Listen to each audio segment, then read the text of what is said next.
Hi everybody, so this is Cribs Olympic edition, quarantine edition. So I'm in an isolation hotel. This is my room. There's my bed.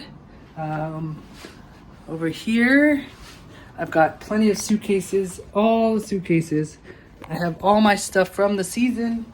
So that's this bag, and there's another bag over there because I didn't get to go home because I was avoiding COVID. I think part of the frustrating about this whole thing is that we did everything we could to try and avoid COVID. We didn't go home since November 10th with the bobsled tour. We didn't go home. We haven't done a lot of things to just kind of avoid COVID, and it caught up to us in the worst place possible. And we've done a really good job of avoiding it for 2 years. None of us have had COVID before, so to get it here was kind of devastating. We were actually taken from the hotel to the isolation facility in an ambulance, which was a weird experience to be in an ambulance and not feel sick. As I mentioned earlier, we're all asymptomatic, so we're all each in our individual rooms. I'm in this room. Nick is actually next door. Nico and my dad are 2 doors down.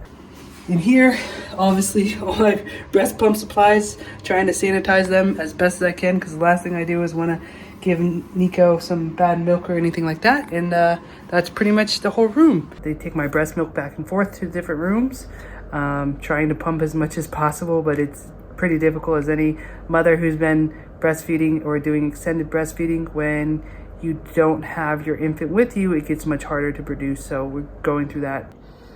We do have a window. I try to keep it open as much as possible, get some airflow in here, and also try to get some ventilation and some sunlight. I think sunlight, we all know, helps everyone recover, so trying to do everything we can.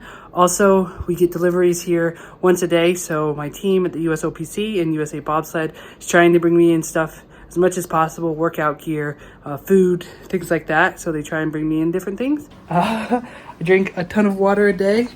A ton of water, as much as I can. So trying to stay hydrated, trying to stay healthy, and do whatever I can to get out of here as soon as possible. I'm still optimistic that I'll be able to at least compete in monobob. I think 2-man should be no problem, but monobob might be the more difficult one to get in. You know, I'm 37 years old, was really looking forward to having these games, being able to represent the U.S. in 2 different medal opportunities and going after it and potentially winning 2 different medals this time and going for it. And, you know, this was going to be my games to get those medals and ride off into the sunset with my kid and, you know, just decide whether or not I wanted to retire afterwards. I can say this has kind of made me rethink about whether or not I want to retire, because I really want a chance to go after these medals, and I don't know if I'll have it. And I will still be plenty fit enough for 2026 games. I'll still be plenty strong enough and fast enough to be able to compete, but it's been really tough on my family, really tough on Nico, but he's a great kid.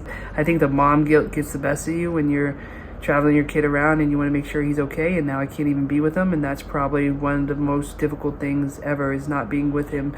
It's one thing not being able to go after your Olympic dream in the way you want to. It's a whole nother thing when you have to have that dream kind of be dissipated and not have your kid with you. You know, it's funny how it changes. A goal was to come in here and win 2 gold medals. You know, I was the world ranked #1 in both disciplines, so I thought I could give it a good shot. But now it's like, if I just get to the starting line, I can make good things happen. So let's get to the starting line. Let's just do that. Hey, thanks for watching. If you like this video, check out these other videos from USA Today to stay up to date with all the latest news.